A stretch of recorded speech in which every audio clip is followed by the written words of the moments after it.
High blood pressure hypertension कोई बीमारी नहीं है, ये एक मेटाबॉलिक डिसऑर्डर है। ब्लड प्रेशर के हाई रहने से भी किडनी की प्रॉब्लम होती है और कई बार किडनी की प्रॉब्लम की वजह से ब्लड प्रेशर हाई होना शुरू हो जाता है। ये हाई ब्लड प्रेशर एक अकेला कारण है आपके सर से लेके पैर तक के पूरे डैमेज का।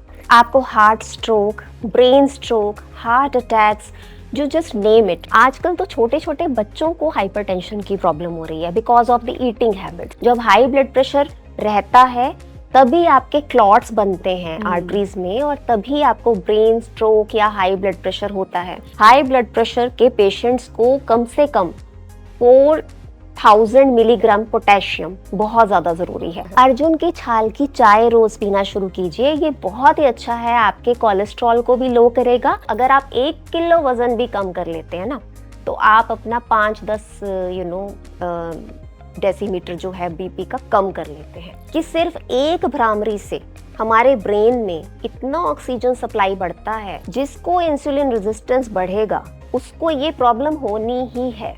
डायबिटीज, हाई ब्लड प्रेशर, चीनी जैसे आप छोड़ेंगे आपकी बॉडी सेंसिटिव बनेगी इंसुलिन के प्रति। सेहतनामा देख रहे सभी दर्शकों का स्वागत। सेहतनामा में आज बात blood pressure, hypertension, high blood pressure होता है जिनका, तो उसे कैसे कंट्रोल कर सकते हैं। फंक्शनल मेडिसिन एक्सपर्ट और क्लिनिकल डाइटिशियन सारिका शर्मा हमारे साथ है, वो बताएंगी। Welcome Sarika. Thank you. So high BP control कैसे करें?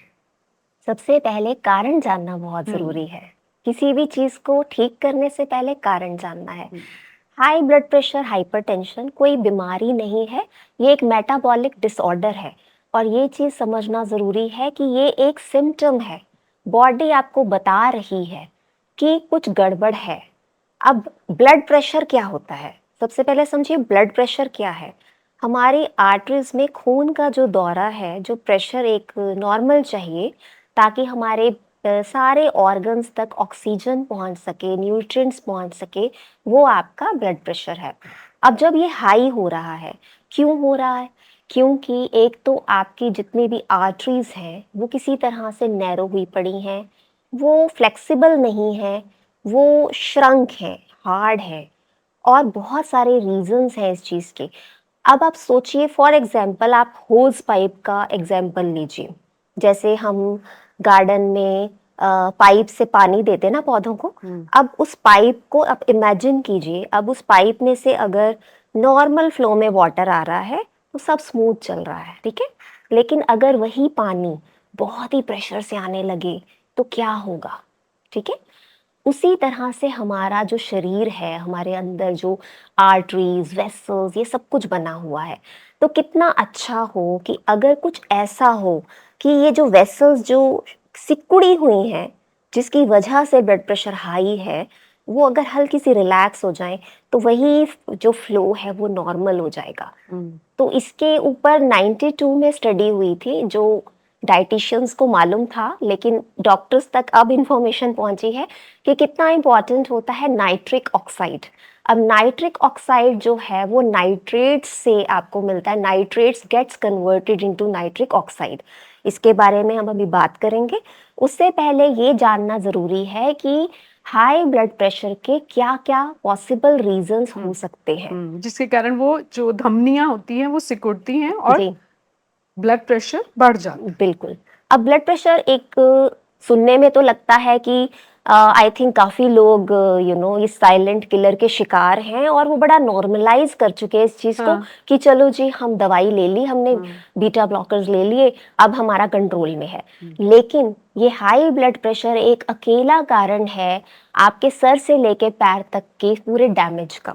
हाई ब्लड प्रेशर से सबसे पहले आपको डायबिटीज़ का खतरा, और उसके बाद आपको न्यूरोपैथी का खतरा, आपको heart stroke, brain stroke, heart attacks, जो जस्ट नेम इट, बहुत सारे इससे प्रॉब्लम्स रहते हैं। और हाई ब्लड प्रेशर किन किन पेशेंट्स ससेप्टेबल हैं हाइपरटेंशन का शिकार होने के। नंबर 1, किसी को थायराइड की अगर प्रॉब्लम हो तो हमने देखा है कि उनको काफ़ी ज़्यादा हाई ब्लड प्रेशर के आगे चल के चांसेस रहते हैं।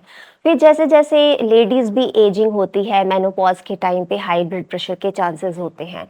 और बहुत सारे लोगों को ना एक प्रॉब्लम होती है जिसको हम ऑब्स्ट्रक्टिव स्लीप एपनिया कहते हैं।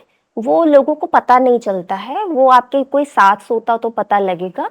उसमें क्या होता है ना, एक पैटर्न होता है ब्रीदिंग का। रात को क्या होता है, जब पेशेंट सो रहा होता है तो अगर तो वो स्नोरिंग करता है यानी खर्राटे लेता है, तो एक बहुत बड़ा पॉज आता है जिसमें वो थोड़ी देर के लिए सांस लेना उसका पॉज हो जाता है, रुक जाता है, और फिर उसके बाद फिर सांस शुरू होती है।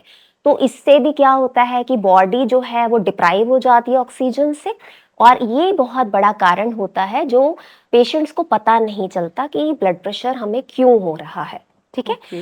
बाकी कॉर्टिसोल लेवल्स अगर हाई हो, यानी बहुत स्ट्रेस है किसी चीज़ का, और पेशेंट की आदत भी है, बहुत ओवर थिंकिंग करता है, तो कॉर्टिसोल लेवल्स अगर हाई रहते हैं, अब इससे क्या होता है, एक चक्रव्यूह बनता है।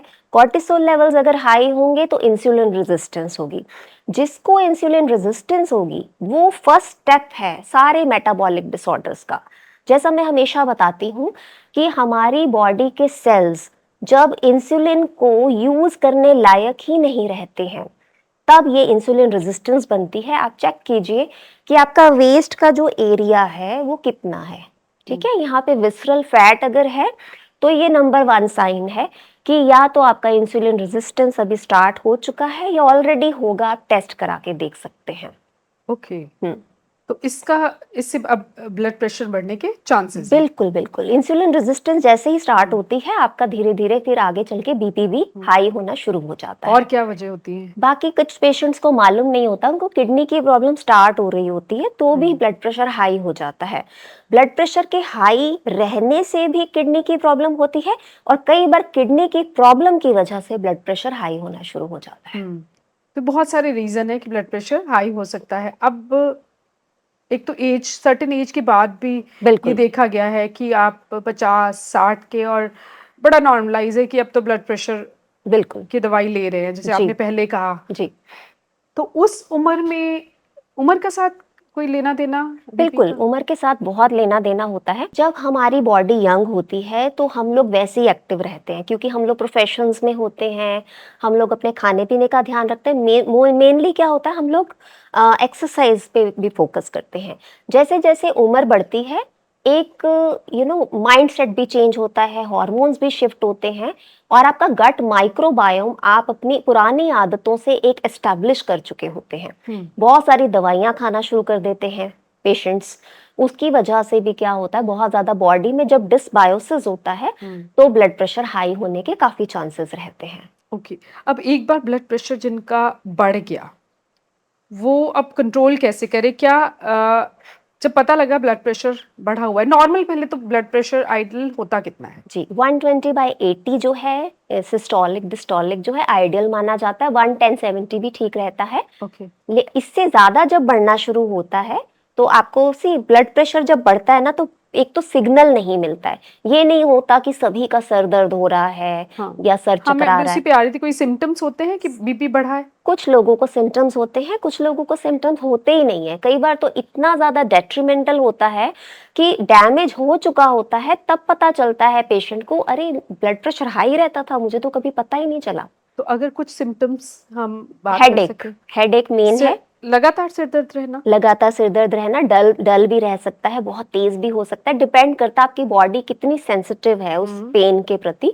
बहुत आइडियली मैं आपको बताऊं कि पेशेंट्स ना हर चीज़ पे खर्च कर लेते हैं, लेकिन वो एक मशीन नहीं घर पे रखते हैं। एक छोटी सी मशीन रखनी बहुत ज़रूरी है घर पे, अच्छी क्वालिटी की, जिससे वो रेगुलर अपना ब्लड प्रेशर चेक करे। खासकर अगर आपका हेरिडिटरी भी है, आपके पेरेंट्स का भी हाई रहता था, तो आपको बहुत इंपॉर्टेंट अपना बीपी चेक करते रहना। तो रेगुलर का मतलब कब कब चेक करना चाहिए और किस वक्त करना चाहिए? कई बार खाने से पहले या खाने के बाद, कब? सुबह उठते ही एक बार कीजिए, और आप मिडिल ऑफ द डे में भी कीजिए। आपको रिस्पॉन्स भी देखना है कि मैं स्ट्रेस को हैंडल कितना कर पा रहा हूँ, कि मैं स्ट्रेस मैनेजमेंट मेरी स्किल्स कैसे हैं। अगर आपका बहुत कॉर्टिसोल लेवल हाई है, उस टाइम पे आपको पता चल जाएगा कि अभी मिडिल ऑफ द डे में मेरा बीपी इतना शूट कर गया है। फिर रात को सोते वक्त आप देख सकते हैं। इमीडिएटली एक्सरसाइज करने के बाद मत कीजिए। ओके। और हफ्ते में कितनी बार करना चाहिए नॉर्मली, और किस एज से आपको अपना बीपी चेक करना शुरू करना चाहिए? आजकल तो छोटे छोटे बच्चों को हाइपरटेंशन की प्रॉब्लम हो रही है because of the eating habits. तो मैं आइडियली तो 40 के बाद करना चाहिए, लेकिन अभी तो हम यही सुजेस्ट करते हैं कि आप 20s से ही अपना ब्लड प्रेशर चेक करना शुरू कीजिए, क्योंकि ये तो स्टार्टिंग है बहुत सारी प्रॉब्लम्स की। हफ्ते में या महीने में एक बार कैसे शुरू करें अगर किसी को करना हफ्ते है में तो? 2-3 बार ज़रूर कीजिए। आपने देखा होगा आजकल कितने यंग बच्चों को हार्ट अटैक आ रहा है, क्यों आ रहा है? बिकॉज़ उनको पता नहीं लगता कि ब्लड प्रेशर हाई रह रहा है। बिना हाई ब्लड प्रेशर के ऐसा नहीं होता है। जब हाई ब्लड प्रेशर रहता है, तभी आपके क्लॉट्स बनते हैं आर्टरीज़ में और तभी आपको ब्रेन स्ट्रोक या हाई ब्लड प्रेशर होता है। जिम में कितनी डेथ्स होती हैं या फिर यंग बच्चों को आपने देखा होगा कि कितने छोटे-छोटे बच्चे आजकल हार्ट अटैक के शिकार हो रहे हैं। तो इसीलिए अब कोई एज रह नहीं गई है। ओके, अब हाई ब्लड प्रेशर कंट्रोल कैसे करें? जी, कंट्रोल करने के लिए सबसे एक कॉमन सेंस की बात है कि अब आर्टरीज जो सिकुड़ गई हैं, अब उनको हमको डायलेट यानी रिलैक्स करना है। तो एक बहुत ही अच्छा केमिकल है जिसको हम कहते हैं नाइट्रिक ऑक्साइड।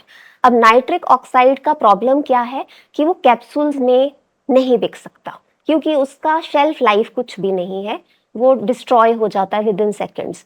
तो नेचर ने बहुत अच्छा आपको चीज़ें दी हैं। सबसे टॉप पे मैं बोलूँगी चुकंदर, बीट रूट बहुत ही अच्छी चीज़ है। It is so high nitrates, और नाइट्रेट्स जैसे ही आपकी बॉडी में जाते हैं वो नाइट्रिक ऑक्साइड में कन्वर्ट हो जाता है, और जैसे ही नाइट्रिक ऑक्साइड आपकी बॉडी में जाता है वो आपके सारे वेसल्स को, हार्ट के वेसल्स को डायलेट करता है और आपका ब्लड प्रेशर जो आराम से स्मूथ हो जाता है। हमने तो ऐसे भी देखा है कि जैसे मान लीजिए हमने पेशेंट को बोला अभी बीपी चेक कीजिए, एक शॉट लीजिए बीट रूट जूस का, चुकंदर जूस का, आपने लिया, उसी टाइम उनका 15-20 मिनट में ब्लड प्रेशर एकदम वाह, नॉर्मल आ जाता है। It is such a miraculous drug. That's nice. तो जिनको हाई बीपी है वो चुकंदर का रस ले सकते हैं। अब आप ये बताइए कि लेना किस वक्त लें और क्या इसमें रोज लेना है या कुछ गैप डाल के लेना है और किसको नहीं लेना है? जी, अब चुकंदर को आपने जैसे ही पकाया तो काफ़ी हद तक नाइट्रेट्स जो डिस्ट्रॉय हो जाते हैं। तो हम लोग तो यही एनकरेज करते हैं कि कच्चा लिया जाए।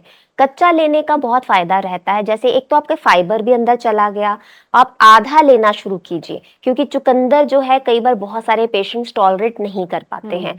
सुबह खाली पेट चुकंदर ले लीजिए, और अगर चुकंदर नहीं लिया जा रहा है, बहुत कईयों को बहुत पंजेंट लगता है, तो वो 30 ml तक उसका जूस एज अ शॉट ले सकते हैं। ओके, अदरवाइज आप कद्दूकस करके सलाद जैसे खा सैलेड ले सकते सकते हैं। हैं, बिल्कुल। हाँ, और रोज ले या बीच में गैप डाले कैसे? गैप डाल सकते हैं।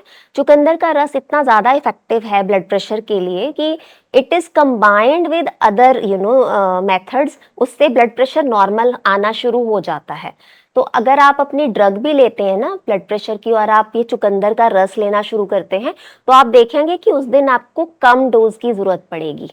किसके साथ कंबाइन करें चुकंदर के रस को? चुकंदर के रस को कंबाइन नहीं करना, मैं और कुछ मेथड्स बता रही हूँ कि जैसे आपने हफ्ते में 2-3 दिन चुकंदर का रस ले लिया, आप कुछ और चीजें कर सकते हैं। बड़ी सिंपल सी चीज है, ब्लड प्रेशर को कंट्रोल करने के लिए एक सिलेनियम नाम का कंपाउंड बहुत ज़्यादा इंपॉर्टेंट होता है, और सिलेनियम आपको बड़ी आसानी से लहसुन से मिल जाता है।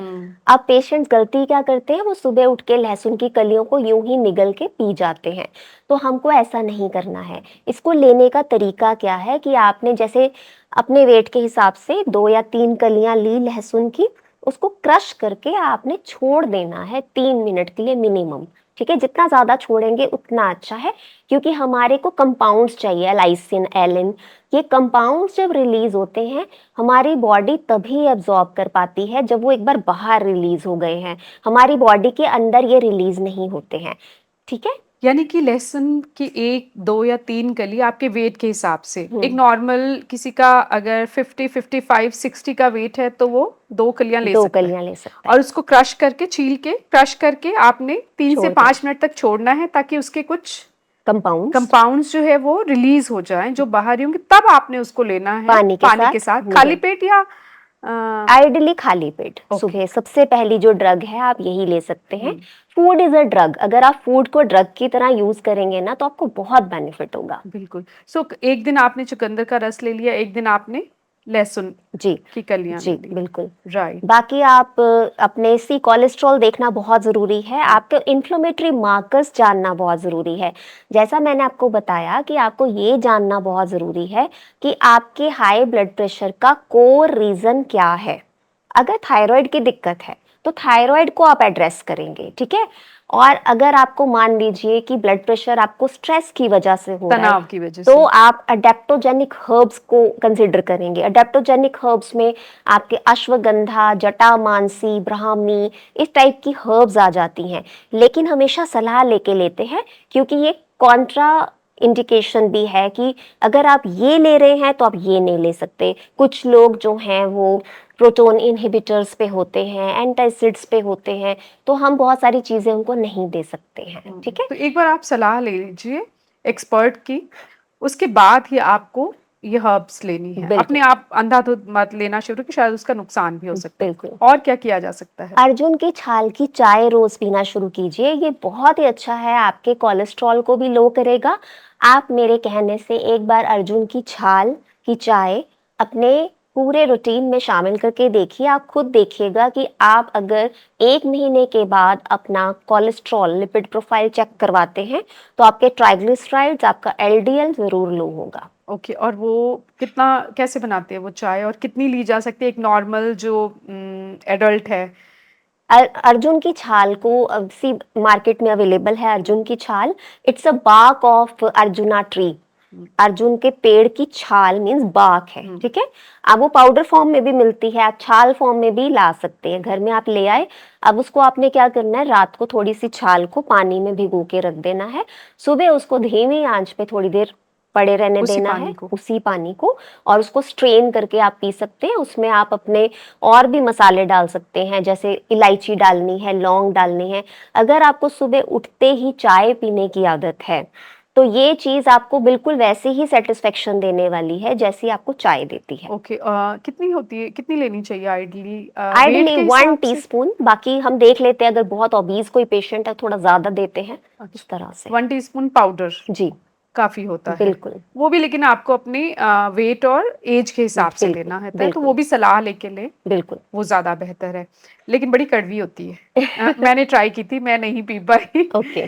सो मुझे लगा कुछ उसमें कुछ मिक्स कर सकते हैं ताकि उसका टेस्ट। थोड़ा सा शक्कर मिक्स किया जा सकता है, कुछ लोग तो दूध डाल के भी उसको बना लेते हैं। बिल्कुल स्किम्ड मिल्क थोड़ा सा डाल लेंगी तो उसकी कड़वाहट बैलेंस हो जाती है। राइट। और इसके अलावा? मुलेठी बहुत अच्छी है। अच्छा, मुलेठी गले जो, के लिए अच्छी होती है, हाँ, ये नहीं मुझे पता था कि बीपी के लिए भी अच्छी होती है। बीपी के लिए बहुत अच्छी है, यष्टि मधु बोलते हैं इसको। इवन ये हार्मोन्स को बैलेंस करती है, ठीक है, ये बहुत अच्छी है। दालचीनी यानी सिनेमन बहुत ज्यादा अच्छी है। अब सिनेमन में लोग कंफ्यूज रहते हैं, एक कुमारिन सिनेमन आती, एक सिलोन आती है। कुमारिन जो है उसकी हाई डोजेज जो है लिवर को डैमेज करती है, लेकिन Ceylon cinnamon is safe to use. अगर आप सिनेमन को थोड़ा सा हनी के साथ मिक्स करके हर रोज आदत डालते हैं या सिनेमन की टी बना लेते हैं, ये भी बीपी को रेगुलेट करने के लिए बहुत अच्छी चीज है। अब आपने इतनी सारी चीजें बता दी, अब इसको, अब सब कुछ तो नहीं एक दिन में लिया जा सकता है ना, तो लेने का तरीका क्या होना चाहिए? जैसे वो तो हमने बात कर ली कि जूस लिया चुकंदर का, तो एक दिन वो ले लीजिए, एक दिन आप लहसुन की कलियां ले लीजिए।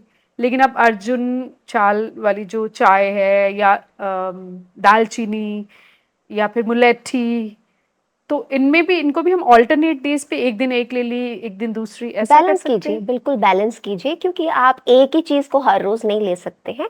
अगर आप बीटरूट जूस भी हर रोज ले रहे हैं तो आप अपनी ऑक्सलेट्स को बहुत ज्यादा इंक्रीज कर रहे हैं बॉडी में, हाँ, जिससे क्योंकि कैल्शियम फिर फॉर्म बिल्कुल होएगा और फिर किडनी की प्रॉब्लम हो सकती है। जी बिल्कुल इससे पहले के एपिसोड में हमने इस पे बिल्कुल बात की है। बिल्कुल।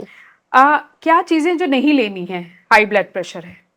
ठीक है, ये बहुत अच्छा क्वेश्चन पूछा आपने। हाई ब्लड प्रेशर में सोडियम एक तो हम लोग लिमिट करते हैं, नमक। ठीक है, नमक। अब क्या होता है कि नमक लिमिट, उन बहुत सारे पेशेंट्स हैं जिनको नमक से कोई फर्क भी नहीं पड़ता है, ठीक है। ज्यादातर पेशेंट्स का हम कम कर देते हैं, लेकिन कुछ पेशेंट्स को नमक, चाहे वो नॉर्मल भी ले रहे हैं तो भी कोई फर्क नहीं पड़ता, और कम कर दिया तो भी कोई फर्क नहीं पड़ता, ये भी देखा है। पोटेशियम बढ़ाना बहुत ज्यादा जरूरी है। हाई ब्लड प्रेशर के पेशेंट्स को कम से कम 4000 मिलीग्राम पोटेशियम बहुत ज्यादा जरूरी है। रोज? बिल्कुल। केला लीजिए, और 3-4 कप हरी सब्जियों के लेने बहुत ज़्यादा ज़रूरी हैं। पोटेशियम बहुत रिलैक्स करता है ब्लड प्रेशर को। और अगर आपको थायराइड की वजह से आपको हाई ब्लड प्रेशर रहता है, तो थायराइड के पेशेंट्स को हम लोग सिलेनियम और व्हीट ग्रास जूस ये बताते हैं। ऑलराइट। और क्या कुछ अवॉइड करना चाहिए? अच्छा, नमक पे पहले मैं बात करूँगी।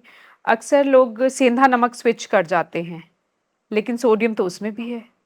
एक्चुअली क्या होता है कि सोडियम, जो हमारा सेंधा नमक होता है ना, वो एक नेचर का बिल्कुल ओरिजिनल प्रोडक्ट है। उसमें क्या है कि सब कुछ एक बैलेंस में है। अगर आप अपनी बाकी की हैबिट्स को अच्छा कर रहे हैं, जैसे हाई ब्लड प्रेशर भी लाइफस्टाइल से बिल्कुल ठीक किया जा सकता है, तो आप चुटकी भर सेंधा नमक ले सकते हैं, उसमें कोई दिक्कत नहीं है। नहीं, कई बार ये होता है कि आपने ये वाला नमक बंद कर दिया जिसमें आयोडीन था, कि इसमें ज़्यादा शायद नहीं, इससे ऐसा बीपी नहीं है बढ़ कि रहा है, लेकिन स्विच कर दिया आपने कि सेंधा नमक लेना शुरू कर दिया कि इससे बीपी नहीं बढ़ेगा, नहीं, ऐसा ऐसा है? नहीं होता है। जिसको सोडियम के प्रति है सेंसिटिविटी, वो वहाँ सेंधा नमक भी बढ़ाएगा बीपी। सेंधा नमक से भी ब्लड प्रेशर बढ़ सकता है। बिल्कुल, अगर आपको उससे है सेंसिटिविटी, तो सोडियम तो उसमें भी है, आपको यही मैं सोडियम लिमिट हाँ, करना हाँ, है। मैं इसी पर और बात यहाँ करना पे चाह अगर रही हम हूँ। सोडियम की बात करें ना, तो हाई ब्लड प्रेशर के जितने भी पेशेंट्स हैं ना, उनको पैकेज्ड फूड से बचना बहुत ज़रूरी है। फॉर एग्जाम्पल, एक चिप्स का पैकेट ले लीजिए,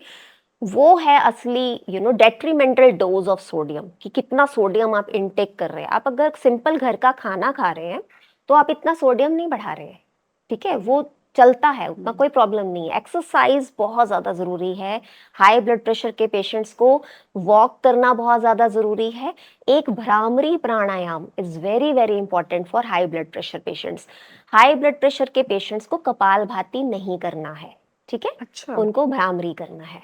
भ्रामरी आप करके बता सकती हैं प्रॉपर? जी, और भ्रामरी कब करनी है? रात को सोते वक्त रात को सोते वक्त? और कितनी देर करनी है?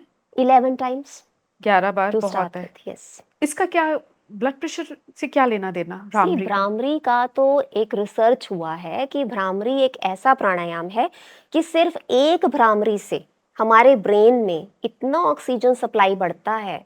और कुछ रिसर्च हुआ कि हमारे कौन से जो पार्ट्स होते हैं वो रेड से ग्रीन हो गए थे।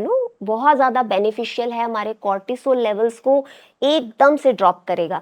अब होता क्या है ना, जब इनसोम्निया होता है ना, जब आपको रात को नींद नहीं आती, तो नेचुरली कॉर्टिसोल लेवल्स बढ़ते हैं। कॉर्टिसोल जो स्ट्रेस बढ़ाता है, स्ट्रेस तनाव बढ़ाता है, स्ट्रेस हार्मोन, हार्मोन, उसे कहते हैं स्ट्रेस बिल्कुल। हार्मोन होता है अब कॉर्टिसोल। स्ट्रेस हार्मोन अगर बढ़ गया है, तो नेचुरली आपको इंसुलिन रेजिस्टेंस बढ़ेगा बॉडी में। हम्म। जिसको इंसुलिन रेजिस्टेंस बढ़ेगा, उसको ये प्रॉब्लम होनी ही है, डायबिटीज, हाई ब्लड प्रेशर, ठीक है, और हार्मोनल इम्बैलेंस।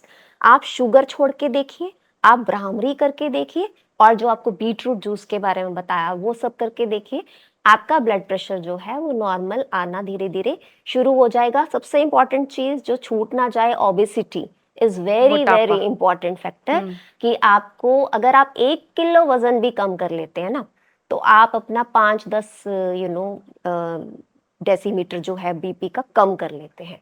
तो वो आपको बहुत इंपॉर्टेंट है कि अपनी ओबेसिटी को एड्रेस किया जाए। ओके, वेट भी कंट्रोल करना है और शुगर, चीनी पर भी? बिल्कुल, आप या चीनी छोड़ के नमक और देखिए। चीनी दोनों पे? स्टार्टिंग वहीं से करनी है कि आपको चीनी छोड़नी है। चीनी जैसे ही आप छोड़ेंगे, आपकी बॉडी सेंसिटिव बनेगी इंसुलिन के प्रति, और उसके बाद धीरे धीरे आप देखिएगा आपकी रोल बैक हेल्थ में स्टार्ट हो जाएगा। भ्रामरी करके बताइए, मुझे भी सीखनी है प्रॉपर। जी, तो भ्रामरी के लिए सबसे पहले आपको स्ट्रेट बैठना है, हम्म। अपने बेड पे बैठ जाइए आप, ठीक है। भ्रामरी में जो फिंगर्स रखते हैं, हाँ, है ना? ध्यान से बताइए। और सांस कैसे लेनी है, कैसे छोड़नी है, ये जी, भी, और फिंगर्स प्रॉपर कैसे रखते हैं? इतना ज्यादा कुछ नहीं है, लेकिन एक्चुअली क्या हम कर क्या रहे हैं, हम ये जो हमारे कान हैं हम इनको बंद कर रहे हैं। अब इनको बंद आप थंब से करेंगे इस तरह से। कुछ लोग अंदर अंगूठे डाल देते हैं, लेकिन हम बाहर से कर लेंगे, ठीक है। तो आपको करना क्या है, जैसे पहले लंबी सांसें लेनी है,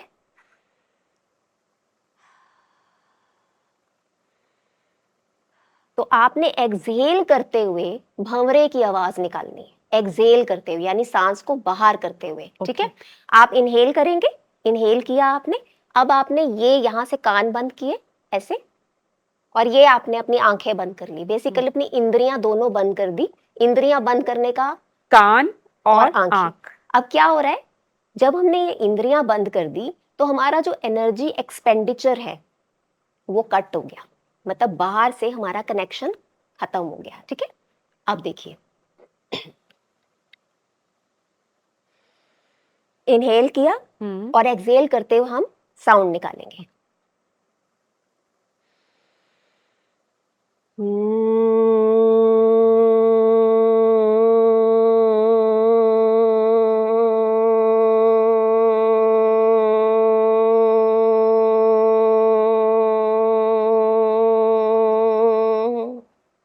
ये आपका एक राउंड हो गया। ओके, अच्छा इसमें आप मुंह खोलने की जरूरत नहीं है नहीं, बंद रहेगा। और कुछ लोग ओम का साउंड निकालते हैं। ये जो भंवरे की साउंड है ना, ये ओम जैसी सुनाई देती है, इसमें मुंह नहीं खुलेगा अच्छा, मुंह नहीं खोलना और है, ये ये ओम ध्यान की रखना है। साउंड नहीं है। तो नेचुरली आपके आपके जो आप एक्सहेल कर रहे हैं, जो सांस छोड़ रहे हैं, वो हम्म, नाक से हो रही है। हाँ बिल्कुल, ये देखिए ना आप, ये देखिए, ये आपने इनहेल किया,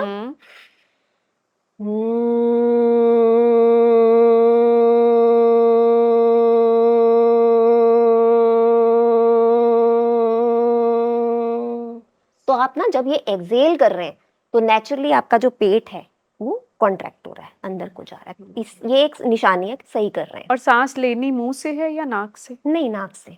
ओके, हाँ नाक से ही सांस लेनी है और नाक से छोड़नी है। बिल्कुल जी। सो इससे आप सजेस्ट ब्लड करती है कि प्रेशर, 10 से 11 बार 11 रात को सोते हुए करें और ब्लड प्रेशर पर इसका भी असर पड़ेगा। बिल्कुल।